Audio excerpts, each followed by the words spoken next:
जय हिंद, नमस्कार दोस्तों। अमर स्टडी मित्र के यूट्यूब चैनल पर आपका एक बार फिर से स्वागत है। मैं अमर कुमार। तो आज दोस्तों मैं जो है ज्योग्राफी का जो श्रृंखला हम लोगों ने स्टार्ट किया था, जीएस सुधा बुक से हम लोग पढ़ रहे थे और जो वर्ल्ड ज्योग्राफी था उसको हम लोग स्टडी कर रहे थे। उसी के संदर्भ में क्लासेज रुकी हुई थी कि ये क्लासेज रुक गई थी, इंडियन कॉन्स्टिट्यूशन स्टार्ट हो गया था। तो अब से ज्योग्राफी की भी क्लास चलेगी, इंडियन कॉन्स्टिट्यूशन की भी क्लास चलेगी और जो हमारा स्टैटिक जीके का अहम रोल है उसका भी चलेगा। तो एग्ज़ाम जैसे कि आप लोग देख रहे हैं, काफ़ी ज़्यादा भर्तियाँ भी आ रही हैं और दिल्ली पुलिस की बात करें या फिर यूपी पुलिस, यूपीएसआई की बात करें, किसी भी एग्ज़ाम की बात करें तो इसमें जो है स्टैटिक जीके या और जियोग्राफी, हिस्ट्री, पॉलिटी ये सब काफ़ी ज़्यादा वेटेज रखता है। खासकर दिल्ली पुलिस में देखें ना तो 50 क्वेश्चन जो है, नंबर ऑफ़ क्वेश्चन 50 क्वेश्चन की बात करें तो ये जीके जीएस से आता है, ठीक है। और यूपी पुलिस में भी 37-38 क्वेश्चन जीके जीएस से आते हैं, ठीक है। यूपीएसआई में भी 40 क्वेश्चन के आसपास में ये है जीके जीएस से रिलेटेड। तो ऐसा देखा जाए तो काफ़ी ज़्यादा वेटेज है जीके जीएस का। तो उसी के संदर्भ में जीके जीएस का ये बुक ही है, पूरा जीएस सुधा बुक है। तो इसी को हम लोग पढ़ रहे थे पिछले कई दिनों से। तो आज हम लोग ज्योग्राफी में इसके पहले जो भी चीज़ें हम लोगों ने पढ़ा था वायुमंडल तक हम लोगों ने कवर कर लिया था। आप लोग किताब निकाल लीजिए, आप लोगों के पास बुक होगा। तो आज हम लोग जो है वायु दाब से पढ़ेंगे, ठीक है। आज का जो हमारा टॉपिक है वो है वायु दाब, ठीक है। तो जो लोग पहली बार जुड़ रहे हैं वो लोग चैनल को सब्सक्राइब कर लीजिएगा और देखिए वीडियो और अपना सजेशन दीजिएगा वीडियो कैसा लग रहा है। अगर अच्छा लगेगा तो लाइक कीजिएगा, नहीं अच्छा लगेगा तो डिसलाइक भी कर दीजिएगा। आपके पास ये अधिकार है कि अगर आपको अच्छा लग रहा तो आप लोग लाइक कीजिए, नहीं अच्छा लग रहा नहीं कीजिए। तो ठीक है, आइए स्टार्ट करते हैं। तो वायु दाब के बारे में दिया गया है। पहला पॉइंट है कि धरातली सतह व सागर तल के प्रति इकाई क्षेत्रफल वायुमंडल की समस्त परतों द्वारा पड़ने वाले भार को वायु दाब कहते हैं। वायुमंडल की कितनी परतें थे? 5 परतें थी। इसके पहली वाली वीडियो में हम लोगों ने देखा था पांचों परतों के बारे में।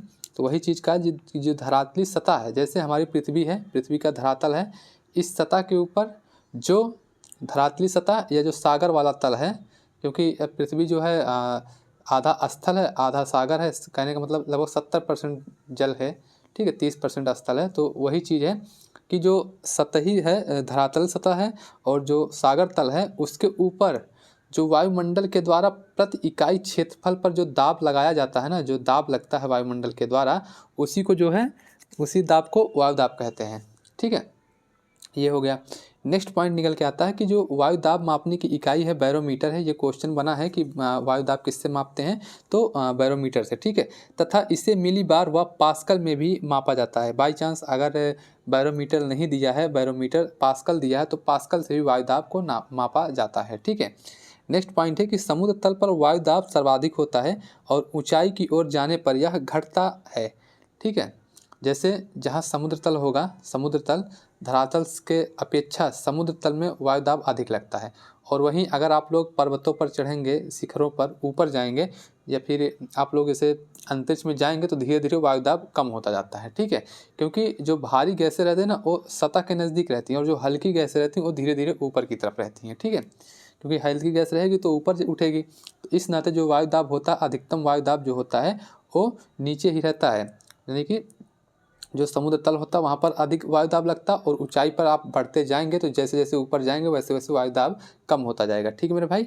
आगे है नेक्स्ट पॉइंट है कि समुद्र तल पर औसत वायुमंडलीय दाब 1013.25 मिलीबार होता है। इसको याद रखिएगा, बाई चांस डाटा पूछ लिए तो 1013.25 मिलीबार, ठीक है। बैरोमीटर में वायु दाब की तेज़ी से गिरावट तूफान का संकेत देता है, ठीक है। इसको भी ध्यान रखिएगा कि जो बैरोमीटर है उसमें वायु दाब की तेज़ी से गिरावट जो होता है ये तूफान का संकेत देता है। फिर बात करते हैं नेक्स्ट पॉइंट कि बैरोमीटर के पठन का लगातार बढ़ना ये प्रति चक्रवात और साफ मौसम का संकेत देता है, ठीक है। वहीं बैरोमीटर के पठन का धीरे धीरे गिरना वर्षा का संकेत देता है। बैरोमीटर के माध्यम से ऐसे आदमी अनुमान लगाते हैं जो है, तो उसमें अनुमान ऐसे लगाया जाता है कि बैरोमीटर लगातार तेज़ी से गिरता है, अगर वायु दाब में तेज़ी से गिरावट होती है तो तूफान का संकेत माना जाता है, धीरे धीरे गिरता है तो वर्षा का संकेत माना जाता है, ठीक है। फिर बात करते हैं समदाब रेखा की, आइसोबार।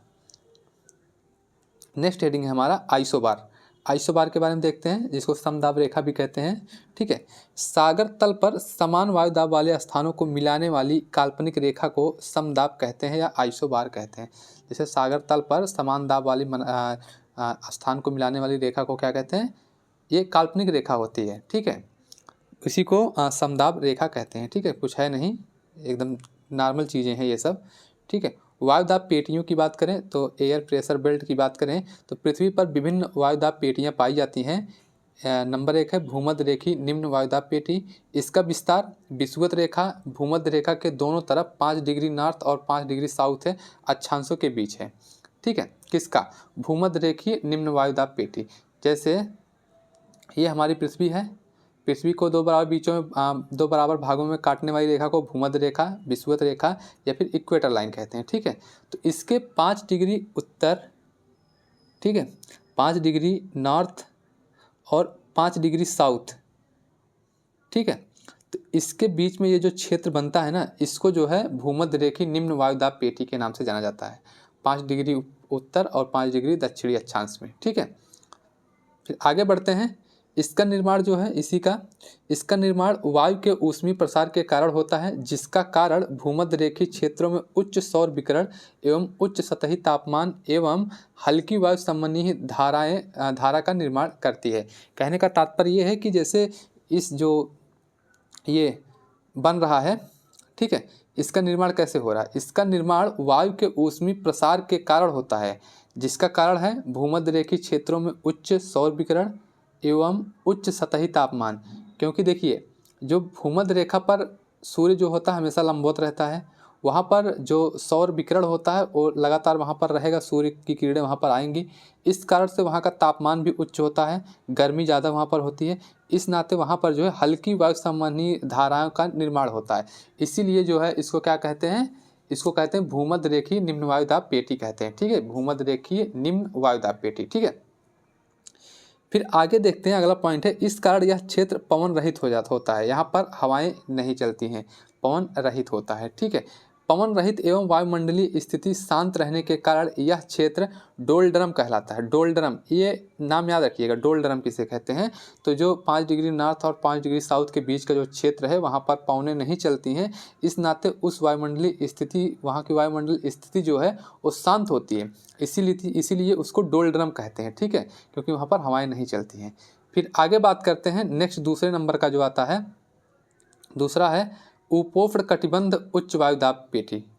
ठीक है, उपोष्ण कटिबंध उच्च वायुदाब पेटी। पहला क्या था, विषुवतीय निम्न वायुदाब पेटी या फिर इसको भूमध्य रेखीय निम्न वायुदाब पेटी कहते थे, तो वो हो गया। अब दूसरा है उपोष्ण कटिबंधीय उच्च वायुदाब पेटी। अब ये कहाँ से कहाँ तक है, तो इसका विस्तार दोनों गोलार्धों में 30 डिग्री से 35 डिग्री तक पाया जाता है। फिर वही मैप देखिएगा, इस तरीके से आपका अक्षांश होता है। विषुवत रेखा हो गया, तो विषुवत रेखा से 30 डिग्री, सॉरी, इसका विस्तार दोनों गोलार्धों में 30 से 35 तक होता है। जैसे 30 डिग्री, अगर यहाँ पर 30 डिग्री है, ठीक है, कर्क रेखा के ऊपर जस्ट ऊपर 30 डिग्री, उसके बाद 30 से 35 के बीच में, ये मान लीजिए 35 है, 30 के 35 के बीच में यहाँ पर इसका निर्माण होता है उपोष्ण कटिबंधीय उच्च वायुदाब पेटी का, उत्तरी गोलार्ध में भी और इसी तरीके से दक्षिणी गोलार्ध में भी इसका निर्माण होता है। ठीक है, यहाँ पर आगे देखते हैं आगे क्या है इसमें। तो इस विषुवतीय रेखीय निम्न वायुदाब से ऊपर उठने वाली वायु जब क्षोभ सीमा पर पहुँचती है तो कोरियालिस बल पृथ्वी के घूर्णन के कारण उत्पन्न होता है, जिसके प्रभाव से यह ध्रुवों की ओर जाती है और ठंडी होकर भारी हो जाती है, जिस कारण यह नीचे उतरने लगती है, जिस कारण उच्च वायुदाब का निर्माण करती है। ठीक है, कौन सा बल, कोरियालिस बल। कोरियालिस एक महोदय थे, उन्हीं के नाम पर है कोरियालिस बल। तो इसमें क्या कहा गया, जो विषुवतीय रेखीय निम्न वायुदाब से जब ये ऊपर उठने वाली वायु जब क्षोभ सीमा पर पहुंचती है तो कोरियालिस बल के कारण, ठीक है, कोरियालिस बल किसके कारण लगता है, पृथ्वी के घूर्णन के कारण लगता है। ठीक है, कोरियालिस बल के प्रभाव से यह ध्रुवों की ओर लौट जाता है और ठंडी होकर भारी हो जाती है, और यही जो है अंत में उच्च वायुदाब का निर्माण करती है। ठीक है, फिर आगे इसमें क्या दिया गया, ये अक्षांश अश्व अक्षांश भी कहते हैं। क्वेश्चन बना था एक बार कि अश्व अक्षांश किसे कहते हैं, तो आप लोग इसको डायरेक्ट ऐसे करिएगा कि 30 डिग्री से 35 डिग्री के बीच की, ठीक है। 30 डिग्री से 35 डिग्री के बीच का जो होता है उसी को अक्षांश कहते हैं, ठीक है। फिर आगे देखते हैं, नेक्स्ट है तीसरे के बारे में देखते हैं। तीसरा है उपध्रुवीय निम्न वायुदाब पेटी। उपध्रुवीय निम्न वायुदाब पेटी, इसमें क्या है, इसका विस्तार दोनों गोलार्धों में 60 डिग्री नॉर्थ से 65 डिग्री नॉर्थ तथा 60 डिग्री साउथ से 65 डिग्री साउथ है, ठीक है, इसके बीच में। जैसे फिर वही देखिए इस तरीके से होता है। तो मान लीजिए यहाँ पर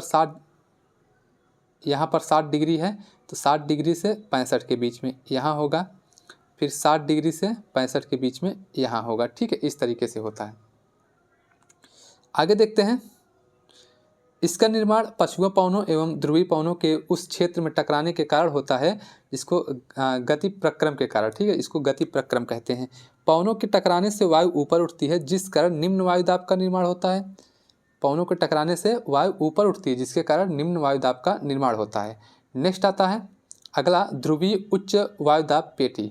ध्रुवीय उच्च वायुदाब पेटी, इसके बारे में क्या दिया गया है, जो इस पेटी का विस्तार दोनों गोलार्धों में 80 डिग्री अक्षांश से उत्तरी ध्रुव तक तथा दक्षिणी ध्रुव तक पाई जाती है। जैसे इस तरीके से है, ये भूमध्य रेखा है और ये 80 डिग्री है, 80 डिग्री से पूरे ध्रुव तक, और ऐसे नीचे भी 80 डिग्री से पूरे ध्रुव तक होता है इसका विस्तार, ठीक है। आगे है इसमें कि यह अत्यधिक निम्न तापमान के कारण यहाँ वायुमंडल की ठंडी व भारी हवाएं सतह पर उतरती हैं और जिसके कारण यहाँ उच्च वायुदाब क्षेत्र का निर्माण होता है तथा यह एक तापजन्य पेटी है, ठीक है, तापजन्य पेटी है। आगे बढ़ते हैं, आगे ये देखिए चित्र के माध्यम से हम लोग इसको समझने की कोशिश करते हैं, ठीक है। ये है ध्रुवीय, ठीक, ये भी ध्रुवीय है, ध्रुवीय उच्च, ठीक। अब जैसे देखिए ये 5 degree north south, 5 degree north और 5 डिग्री साउथ, ठीक है, इसके बीच में कौन था तो इसके बीच में विषुवतीय निम्न वायुदाब पेटी थी, ठीक है। फिर देखिए 30 से 35 के बीच में, 30 से 35 के बीच में ये उपोष्ण उच्च दाब पेटी है, 30 से 35 के बीच में उपोष्ण उच्च दाब पेटी है, ठीक है। उसके बाद 60 से 65 के बीच में देखेंगे, 60 से 65 के बीच में उपध्रुवीय उच्च वायुदाब पेटी है, यहाँ भी उपध्रुवीय उच्च वायुदाब पेटी है, ठीक है। उसके बाद 80 से, यहाँ 80 मान लीजिए, 80 से ध्रुव तक और इधर भी 80 से ध्रुव तक, तो इसको क्या कहते हैं, इसको ध्रुवीय उच्च वायुदाब पेटी कहते हैं, ठीक है मेरे भाई। तो इस तरीके से फिगर बना लीजिएगा, फिगर से समझिएगा आप लोग। कोई भी चीज़ रहता है अगर आप लोग फिगर और पाई चार्ट के माध्यम से, चार्ट के माध्यम से, माइंड मैप के माध्यम से समझेंगे तो वो आपके दिमाग में ज़्यादा दिन तक स्टोर रहेगा, ठीक है। तो ये थी वायुदाब पेटियाँ। तो आई होप आप लोग को वायुदाब पेटियों के सारी चीज़ें, सारे डायमेंशन समझ में आ गई होंगी, कोई भी यहाँ से कन्फ्यूजन नहीं होगा। अगर कोई कन्फ्यूजन होगा तो कमेंट कीजिएगा, मैं कमेंट बॉक्स के माध्यम से आपको कमेंट के माध्यम से आपके सवालों का जवाब दूंगा, नहीं तो अगले वीडियो में भी मैं आपको समझाने की कोशिश करूँगा, ठीक है। आई होप समझ गए होंगे आप लोग, पढ़ लीजिएगा किताब से, ठीक है, और यहाँ तक तो आपको समझ में आ गया, ठीक है। अगर ये चीज़ें क्लियर हो गई होंगी वायुदाब पेटियाँ तो आप लोग वीडियो को लाइक कर दीजिएगा। अब हम लोग आगे बढ़ते हैं, आगे चलते हैं, आगे पवनों के बारे में पढ़ते हैं। पवनों को भी इसी वीडियो में फिनिश कर लेते हैं, ठीक है। पवने वाइन, ठीक है, विंड जो भी हो। पवने क्या है, तो एक स्थान से दूसरे स्थान को चलने वाली वायु को पवन कहते हैं। एक स्थान से दूसरे स्थान तक चलने वाली वायु को पवन कहते हैं, या गतिशील वायु को पवन कहते हैं, ऐसे भी कह सकते हैं। जो गतिशील वायु है उसको पवन कहते हैं, ठीक है। वायु उच्च वायुदाब क्षेत्र से निम्न वायुदाब की ओर चलता है। जो हवा होती है, जो वायु होती है, वो हमेशा जो है उच्च वायुदाब से निम्न वायुदाब की तरफ चलती है। इस लाइन को आप लोग याद रखिएगा, ये बहुत ही इंपॉर्टेंट है, ये लाइफ में आपको काम देगा, ठीक है। जियोग्राफी में जो क्लाइमेटोलॉजी है ना, वहाँ ये चीज़ का काफ़ी ज़्यादा सिस्टम है कि वायुदाब, वायु, पवन, इन सब का बहुत ज़्यादा योगदान है। तो जो वायु है ना, वो हमेशा उच्च वायुदाब क्षेत्र से निम्न वायुदाब क्षेत्र की ओर बहती है, इसको याद रखिएगा, ठीक है। पवनों की दिशा का निर्धारण कैसे होता है, तो पवन की दिशा का निर्धारण फेरल नियम, वाइज वैलेट नियम द्वारा निर्धारित होता है। फेरल महोदय ने एक नियम दिया था, फेरल का नियम, उसके द्वारा और वाइज वैलेट नियम के द्वारा पवनों की दिशा का निर्धारण किया जाता है, ठीक है। फेरल का नियम क्या कहता है, लॉ ऑफ फेरल ला, तो इसमें क्या था, इसके अनुसार उत्तरी गोलार्ध में पवन दाहिने ओर और दक्षिणी गोलार्ध में पवनें बाएं ओर मुड़ जाया करती हैं। ऐसा कोरियालिस बल के कारण होता है, इसको याद रखिएगा। जो उत्तरी गोलार्ध में पवनें हैं वो दाहिनी ओर, और जो दक्षिणी गोलार्ध की पवनें हैं वो बाईं ओर मुड़ जाती हैं। और क्यों मुड़ती हैं, तो ये कोरियालिस बल के कारण मुड़ती हैं। ठीक है, नोट देखिएगा, भूमध्य रेखा पर कोरियालिस बल का प्रभाव शून्य होता है, अतः भूमध्य रेखा पर पवनों की दिशा में कोई विक्षेप नहीं होता है। ध्रुवों पर अधिकतम विक्षेप होता है। ठीक है, ध्रुवों पर सबसे ज़्यादा पवनें मुड़ती हैं। ठीक है मेरे भाई, इतनी चीज़ें आप लोग को समझ में आ गई होंगी। आगे देखते हैं वाइज वेलेट का नियम क्या कहता है। तो वाइज वेलेट का जो नियम है, इनका नियम कहता है कि यदि कोई व्यक्ति उत्तरी गोलार्ध में पवन की ओर पीठ करके खड़ा हो तो उच्च दाब उसके दाईं ओर तथा निम्न दाब उसके बाईं ओर होगा। ये चीज़ कहते हैं वाइज वेलेट महोदय। अब पवनों के प्रकार के बारे में देखते हैं, पवन कितने प्रकार के होते हैं। पवन के 3 प्रकार हैं, प्रचलित पवन, मौसमी पवन और स्थानीय पवनें। ठीक है, ये 3 प्रकार की पवनें हैं, जिसमें देखते हैं जो प्रचलित पवनें हैं ये पूरे वर्ष एक ही दिशा में चलती हैं, जैसे व्यापारिक पवनें, पछुआ पवनें और ध्रुवी पवनें। फिर वहीं मौसमी पवनों की बात करें तो ये एक विशेष मौसम में चलती हैं, जैसे मानसूनी पवनें, स्थलीय व सागरीय पवनें और पर्वत व घाटी पवनें। ठीक है, और स्थानीय पवनों की बात करें जो विशेष स्थान पर चलती हैं, जैसे आप लोगों ने नाम सुना होगा लू, उसके बाद ठंडी पवन, गर्म पवन, ऐसे आप लोगों ने कई सारे स्थानीय पवनों के नाम सुने होंगे। लू सुने होंगे आप लोग, और लू जैसे अपने यहाँ तो ज़्यादातर लू ही फेमस है। ठीक है, और यामो सुने होंगे नाम। ठीक है, वहाँ का है यामो, जापान का है यामो, तो ऐसे ऐसे कई सारे हैं। तो इस तरीके से जो है स्थानीय पवनें होती हैं। ठीक है, आगे बढ़ते हैं, देखते हैं एक एक करके, अभी क्लियर करेंगे। ठीक है, अब प्रचलित पवनों के बारे में देखते हैं। प्रचलित पवनों के बारे में क्या दिया गया है इस बुक में। प्रचलित पवनों को भूमंडलीय पवन भी कहते हैं। ठीक है, भूमंडलीय पवन ये वर्ष भर निश्चित दिशा में प्रवाहित होने वाली पवनें हैं। इन्हें प्रचलित यथार्थ सनातनी भूमंडलीय पवनों के रूप में जाना जाता है। कौन कौन से नाम इसके, अस्थायी पवन, सनातनी पवन, भूमंडलीय पवन, इनको इस नाम से भी जाना जाता है। और प्रचलित पवन तो है ही। ठीक है, इसमें कौन कौन सी पवन आते हैं, जैसे व्यापारिक पवनें आती हैं, पछुआ पवनें आती है और ध्रुवी पवनें आती हैं। व्यापारिक पवनें, पछुआ पवनें और ध्रुवी पवनें, एक एक करके सबके बारे में थोड़ा थोड़ा देखेंगे। जो बुक में दिया गया उतना तो हम लोग को पढ़ना ही है। ठीक है, उसके अलावा भी अगर कोई एडिशनल चीज़ें रहती हैं दिमाग में तो मैं आपको बताता चलूँगा। ठीक है, ये उपोष्ण उष्ण वायुदाब कटिबंधों से भूमध्य रेखी निम्न वायुदाब की ओर दोनों गोलार्धों में निरंतर बहती है। कहाँ से, उपोष्ण उच्च वायुदाब कटिबंधों से। देखिए इस तरीके से ग्लोब है। ठीक है, भूमध्य रेखा है। उच्च वायुदाब कहाँ बन रहा था, उपोष्ण उच्च वायुदाब कहाँ बन रहा था, 30 से 35 के बीच में, 30 से 35 के बीच में बन रहा था, 30 से 35 के बीच में। ठीक है, तो यहाँ से ये चलती हैं और भूमध्य रेखी निम्न वायुदाब की ओर चलती हैं। मतलब यहाँ से इसी 30 से 35 के बीच में उठती हैं और इस तरीके से भूमध्य रेखी निम्न वायुदाब की ओर चलती हैं। ठीक है, इस तरीके से। ठीक है मेरे भाई, इस तरीके से चलती हैं। इसको याद रखिए किधर चलती हैं, तो ये जो है भूमध्य रेखी निम्न वायुदाब की ओर चलती हैं। पवनों की दिशा आप लोगों ने पढ़ा ही था अभी, आगे ऊपर जस्ट हम लोगों ने देखा जो दिशा है वो हमेशा उच्च वायुदाब से निम्न वायुदाब की तरफ चलेंगी। तो जो उपोष्ण उच्च वायुदाब है वहाँ से भूमध्य रेखी निम्न वायुदाब की तरफ चल रही हैं। ठीक है, नेक्स्ट पॉइंट आता है कि उत्तरी गोलार्ध में इनकी दिशा उत्तर पूर्व से दक्षिण पश्चिम तथा दक्षिणी गोलार्ध में दक्षिण पूर्व से उत्तर पश्चिम में चलती हैं। इसको याद रखिएगा, उत्तरी गोलार्ध में उत्तर पूर्व से दक्षिण पश्चिम और दक्षिणी गोलार्ध में दक्षिण पूर्व से उत्तर पश्चिम में चलती हैं। ठीक है, फिर बात करते हैं पछुआ पवनें। पछुआ पवनें क्या है, तो ये उपोष्ण कटिबंधीय उच्च वायुदाब क्षेत्रों से उपध्रुवी निम्न वायुदाब क्षेत्रों की तरफ चलती है। उपोष्ण कटिबंधीय उच्च वायुदाब जो है 30 से 35 डिग्री के बीच में उत्पन्न होता है और यहाँ से चलती हैं और किधर चलती हैं, उपध्रुवीय निम्न वायुदाब के क्षेत्र की तरफ, यानी कि 60 से 65 डिग्री की तरफ चलती हैं। ठीक है, और इसमें फिर क्या है कि उत्तरी गोलार्ध में इनकी दिशा दक्षिण पश्चिम में और उत्तर पूरब तथा दक्षिणी गोलार्ध में इनकी दिशा उत्तर पश्चिम से दक्षिण पूरब की ओर होती है। ठीक है, कहाँ कहाँ होता है, उत्तरी गोलार्ध में दक्षिण पश्चिम से उत्तर पूरब की ओर और दक्षिणी गोलार्ध में इनकी दिशा उत्तर पश्चिम से दक्षिण पूरब की ओर होती है। अगला पॉइंट है, दक्षिणी गोलार्ध में स्थलीय अवरोध कम होने के कारण ये पवनें अत्यधिक तीव्र गति से चलती हैं, जिस कारण अलग अलग अक्षांशों पर इन्हें अलग अलग नाम दिया गया है। अलग अलग अक्षांशों पर इन्हें अलग अलग नाम दिया गया है। जैसे 40 डिग्री पर इनको जो है गरजता चालीसा कहते हैं। गरजता चालीसा कहाँ कहते हैं, 40 डिग्री दक्षिणी अक्षांश पर।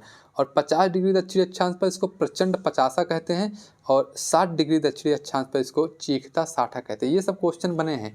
40 गरजता चालीसा किस डिग्री पर होता है, तो 40 डिग्री दक्षिणी अक्षांश पर। प्रचंड पचासा कहाँ होता है, तो 50 डिग्री दक्षिणी अक्षांश पर।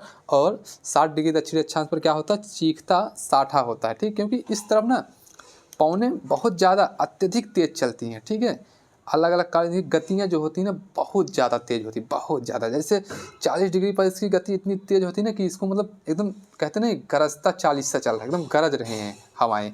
ठीक है, इस कारण इसकी गतियाँ बहुत ही तेज है। ठीक है मेरे भाई, आगे बढ़ें, आगे चलते हैं ध्रुवीय पवनों के बारे में। ध्रुवीय पवनों के बारे में देखते हैं। ध्रुवीय पवनें हैं, ये पवनें ध्रुवीय उच्च दाब पेटी से उपध्रुवीय निम्न वायुदाब पेटी यानी कि 60 से 65 के बीच में उत्पन्न होती हैं और इधर से चलना स्टार्ट करती हैं 80 से 80 डिग्री के बाद। ठीक है, उत्तरी गोलार्ध में इनकी दिशा उत्तर पूरब से दक्षिण पश्चिम की ओर तथा दक्षिणी गोलार्ध में दक्षिण पूरब से उत्तर पश्चिम की ओर होती है। ये सब क्यों हो रहा परिवर्तन, ये कोरियालिस बल के कारण हो रहा परिवर्तन, इनकी दिशाएं चेंज हो जाएंगी। ठीक है, ये अत्यंत ठंडी व बर्फीली होती हैं, अत्यंत ठंडी व बर्फीली होती हैं। ठीक है, इस तरीके से आप लोग देख सकते हैं मैप। अगर आप लोगों के पास बुक होगा ना तो बुक में चित्र देखिए, अच्छा समझ में आएगा। ठीक है, इस तरीके से व्यापारिक पवनें देखिए यहाँ से चलती हैं 30 से 35 के बीच में, यहाँ से चलती हैं और इधर की तरफ चलती हैं। ठीक है, इस तरीके से उच्च वायुदाब से निम्न वायुदाब की तरफ से। ऐसे ही इधर से भी चलती हैं व्यापारिक पवनें, ये कोरियालिस बल के कारण मुड़ रही हैं। ठीक है, कोरियालिस बल के कारण ही इनका ये मुड़ रही हैं। फिर इधर देखिए, ये यहाँ से इधर को चलती हैं, फिर कोरियालिस बल के कारण मुड़ जा रही हैं, ये इधर से इधर चलती हैं। तो ऐसे ऐसे है पूरा, तो इसको आप लोग देख लीजिएगा मैप में अच्छे से, इसमें कम दिख रहा होगा। ठीक है, आगे बढ़ते हैं। मौसमी या समसामयिक पवनें दूसरे नंबर का आता है, उसमें जिसमें मौसमी से संबंधित पवनें हैं। जिन पवनों की दिशा मौसम या समय के अनुसार परिवर्तित हो जाती है उन्हें मौसमी पवनें कहते हैं। ठीक है, पहला आता है मानसूनी पवनें। मौसमी पवनों में धरातल की वे सभी पवनें जिनकी दिशा में मौसम के अनुसार पूर्ण परिवर्तन आ जाता है मानसूनी पवनें कहलाती है। दूसरा पॉइंट है कि मानसूनी पवनें ग्रीष्म ऋतु में समुद्र से स्थल की ओर और शीत ऋतु में स्थल से समुद्र की ओर चलती है। और तीसरा पॉइंट है इनकी उत्पत्ति कर्क व मकर रेखाओं के बीच की व्यापारिक पवनों की पेटियों में होती है। ठीक है, जो व्यापारिक पवनों की पेटी है, व्यापारिक पवन, ठीक है, व्यापारिक पवनें कहाँ से उत्पन्न होती हैं, 30 से 35 के बीच में उत्पन्न होकर भूमध्य रेखा की तरफ चलती हैं। इन्हीं के बीच में ये उत्पन्न होती हैं। कौन, व्यापारिक पवनें, कर्क व मकर रेखा के बीच में। ठीक है, ये याद रखिएगा। आगे देखते हैं, आगे है मानसूनी पवनों की सबसे आदर्श स्थिति भारतीय मानसून व दक्षिणी पूर्वी एशिया में मिलती है। ये सबसे ज़्यादा भारत मानसून में इनका महत्वपूर्ण योगदान देखने को मिलता है और दक्षिण पूर्वी एशिया में भी इनका देखने को मिलता है। ठीक है मेरे भाई, अब देखते हैं स्थल समीर व समुद्र समीर। इसके बारे में क्या है, स्थल समीर व समुद्र समीर। तो समुद्री समीर यह तटवर्ती क्षेत्रों में प्रवाहित होती है। दिन के समय स्थल का तापमान समुद्री सतह से ज़्यादा होता है, जिसके कारण स्थल पर निम्न वायुदाब क्षेत्र एवं समुद्र में उच्च वायुदाब क्षेत्र का निर्माण होता है। अतः पवन की दिशा समुद्र के स्थल की तरफ होती है। क्या होती है, जो पवन की दिशा होती है वो समुद्र की स्थल की तरफ होती है। कहने का तात्पर्य यह है कि जो समुद्री समीर होता है तटवर्ती क्षेत्र में प्रवाहित होता है और दिन के समय में स्थल का तापमान समुद्री सतह से ज़्यादा होता है। तो आप लोग जानते ही हैं, क्योंकि जो स्थल होता है वो ऊष्मा का अवशोषण ज़्यादा करता है, इसी नाते वो दिन में ज़्यादा गर्म होता है और जिसके कारण स्थल पर निम्न वायुदाब का निर्माण होता है और जो उच्च वायुदाब क्षेत्र का निर्माण ये कहाँ होता है, समुद्र में होता है। और पवनें जो हैं समुद्र से स्थल की ओर चलती हैं। ठीक है, तो ये था, नॉर्मली चीज़ें हैं। ठीक, अगर आप लोग अच्छे से समझेंगे थ्योरी को ना तो आप लोग को इसमें कन्फ्यूजन नहीं होगा। नहीं तो अगर आप ऐसे मोटा से पढ़ने की कोशिश करेंगे, नहीं इसे रट्टा मार के याद कर लें, तो बहुत कन्फ्यूजन होता है क्लाइमेटोलॉजी में। ठीक है, फिर देखते हैं कि इसके कारण तटवर्ती क्षेत्र में दिन का तापमान ज़्यादा नहीं होता है। स्थलीय समीर, रात के समय जल की अपेक्षाकृत स्थल तेजी से ठंडा होता है, जिसके कारण स्थल पर उच्च वायुदाब व समुद्र में निम्न वायुदाब का निर्माण होता है। अतः पवन की दिशा स्थल से समुद्र की ओर चलती है। ठीक है, क्या होता है, स्थल से समुद्र की ओर चलती हैं। फिर बात करते हैं पर्वत एवं घाटी समीर।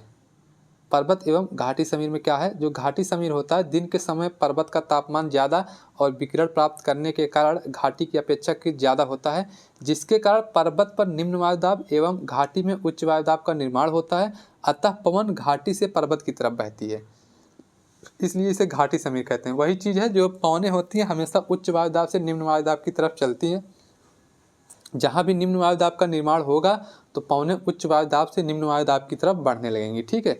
पर्वत समीर की बात करें तो यह रात में पर्वत के पार्थिव विकिरण का पलायन तेजी से होता है, अतः पर्वत घाटी की अपेक्षाकृत ज़्यादा ठंडी होती है। इस कारण पवन का प्रवाह पर्वत से घाटी की तरफ हो जाती है, इस कारण इसको पर्वत समीर कहते हैं। ठीक है, उसी का उल्टा हो जाता है, पर्वत की तरफ से जो है घाटी की तरफ जो है, मतलब घाटी से पवन का प्रवाह पर्वत की तरफ हो जाता है। ठीक है, ये होता है। इस तरीके से आप लोग देख सकते हैं, देख रहे हैं, इधर गर्म हवा है, इधर ठंडा हवा है, इधर से इधर चल रहा है। यहाँ जो है उच्च वायुदाब का निर्माण हो रहा है, यहाँ निम्न वायुदाब का निर्माण, हवाएं इधर चलेंगी, तो इसको क्या कहेंगे, इसको मान लीजिए पर्वत है तो इसको पर्वत समीर कहेंगे। अब रात में क्या होगा, यहाँ पर जो है निम्न वायुदाब का निर्माण हो जाएगा, यहाँ पर उच्च वायुदाब का निर्माण हो जाएगा, तो इस तरफ की चलने लगेंगी हवाएं, तो इसको घाटी समीर कहते हैं। ठीक है, तो इसी है, ठीक समझ लीजिएगा इसको। ये देखिए इस तरीके से। अब आगे बढ़ते हैं, स्थानीय पवनों की बात करते हैं। तीसरे नंबर पर जो था हमारा स्थानीय पवन है। तो स्थानीय पवन में ये पवनें तापमान व वायुदाब के स्थानीय अंतर से चलती हैं और इनका प्रभाव क्षेत्र सीमित होता है। कहाँ होता है, क्षेत्र में सीमित होता है। स्थानीय पवनें दो प्रकार की होती हैं, गर्म पवनें और ठंडी पवनें। स्थानीय पवनें कुछ गर्म पवनें होती हैं और कुछ ठंडी पवनें होती हैं। एग्जाम में डिक्टो क्वेश्चन बनता है कि निम्नलिखित में से कौन सी गर्म स्थानीय पवन है, कौन सी ठंडी स्थानीय पवन है। बड़े बड़े एग्जाम में, PCS के, IAS के एग्जाम में भी क्वेश्चन बनते हैं। गर्म स्थानीय पवनें चिनूक है। चिनूक संयुक्त राज्य अमेरिका के दक्षिणी कोलोरेडो से लेकर उत्तर में कनाडा के ब्रिटिश कोलंबिया तक तथा रॉकी पर्वतमाला के पूर्वी ढालों पर बहती है। चिनूक काफ़ी बार पूछा गया है। इसे हिमभक्षणी भी कहते हैं, यह चारागाह के लिए उपयुक्त है। ये गर्म पवन है चिनूक। फान की बात करें तो आल्प्स पर्वत के उत्तरी ढाल के सहारे बहती है और स्विट्जरलैंड में इसका सर्वाधिक प्रभाव है। अंगूर की फसल के लिए उपयोगी है फान। सिराको जो है, सिराको यह सहारा रेगिस्तान में उत्तरी दिशा में स्पेन से इटली की तरफ बहती है। इससे होने वाली वर्षा को रक्त वर्षा, लाल मिट्टी की उपस्थिति के कारण कहते हैं। ठीक है, सिराको को। नेक्स्ट है हमट्टन। ये सहारा रेगिस्तान में उत्तर पूर्व से पश्चिम दिशा की ओर चलने वाली शुष्क पवनें हैं और अफ्रीका के गिनी तट पर इसे डॉक्टर पवन के नाम से भी जाना जाता है। डॉक्टर पवन किसको कहते हैं, हमट्टन को डॉक्टर पवन भी कहते हैं। ठीक है, देख लीजिए स्थानीय पवनें हैं, ग्रीष्म पवनें हैं कुछ स्थानीय पवन, जैसे ग्रीष्म पवन प्रवाह क्षेत्र।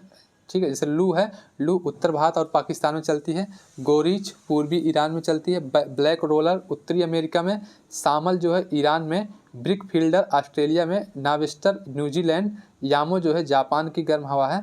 ठीक है, फिर बात करते हैं शिमूस जो है ये अरब के रेगिस्तानों में चलती है। काराबुरान मध्य एशिया में चलती है। सांता आना संयुक्त राज्य अमेरिका में बहती है। जोंडा जो है ये अर्जेंटीना में बहती है। ठीक है, कौन कौन सी थी, तो ग्रीष्म पवनों में कौन सी थी, लू थी, गोरिस थी, ब्लैक रोलर था, सामल था, और क्या था, यामो, सिमूक। ठीक है, यामो था, सिमूक था, ये था ब्रिक फील्डर था, काराबुरान था। तो ये सब हैं, इस देख लीजिएगा आप लोग, अच्छे से इसको रट के याद कर लीजिएगा। ठीक है, फिर है ठंडी स्थानीय पवनों में, तो ब्लिजार्ड है, ये साइबेरिया क्षेत्र USA और कनाडा के बीच में है। नोर्टे है संयुक्त राज्य अमेरिका व मैक्सिको में बहता है। बोरा है इटली में। पापागायो है मैक्सिको में। मिस्ट्रल है फ्रांस एवं रोन घाटी में। पैम्पेरो है अर्जेंटीना में। जोरन है स्विट्जरलैंड में। ठीक है, जोरन स्विट्जरलैंड में। फिर बात करते हैं वाइज, ये फ्रांस में बहती है, ठंडी हवा है। फिर दक्षिणी बस्टर जो है ये ऑस्ट्रेलिया की ठंडी हवा है। ठीक है मेरे भाई, याद कर लीजिएगा, ब्लिजार्ड, नोर्टो, बोरा, पापगायो, मिस्ट्रल, पैम्पेरो, जोरन, बाइज और दक्षिणी बस्टर। ठीक है, नाम याद कर लीजिए और कहाँ बहती है इसको याद कर लीजिए। और खास कर ये चीज़ दिमाग में रहना चाहिए कि किस टाइप की है, ठंडी हवा है गर्म हवा है, तो ये चीज़ दिमाग में रहना चाहिए। ठीक है, तो आज इतना ही करते हैं। अगले वीडियो में हम लोग चक्रवात के बारे में पढ़ेंगे। तो देखिए आप लोग निश्चिंत रहिए, मेरी तरफ से पूरी कोशिश की जा रही, पूरा सिलेबस जो है कवर कराया जाएगा, आप लोगों को पूरा पढ़ाया जाएगा। ठीक है, तो इसके लिए आप लोग निश्चिंत रहिएगा और प्यार सपोर्ट बनाए रखिए। ठीक है, निगेटिव चीज़ें दिमाग में आती हैं कभी कभार कि पता नहीं पूरा करा पाएंगे कि नहीं, तो इन सब चीज़ों को ना आने दीजिए दिमाग में। तो जब बात हो चुकी है ना कि पूरा पढ़ाया जाएगा तो पूरा पढ़ाया जाएगा। ठीक है मेरे भाई, तो इसी तरीके से प्यार सपोर्ट बनाए रहिए। और जो लोग अभी तक भी सब्सक्राइब नहीं किए हैं चैनल को, वो लोग सब्सक्राइब कर लीजिएगा और लाइक कीजिएगा, शेयर कीजिएगा अपने दोस्तों के पास ज़्यादा से ज़्यादा, ताकि और लोग भी जुड़ सकें हमारे साथ और लाभ उठा सकें, अपनी तैयारी को बेहतर बना सकें। तो मिलेंगे कल, तब तक के लिए बाय बाय, धन्यवाद दोस्तों।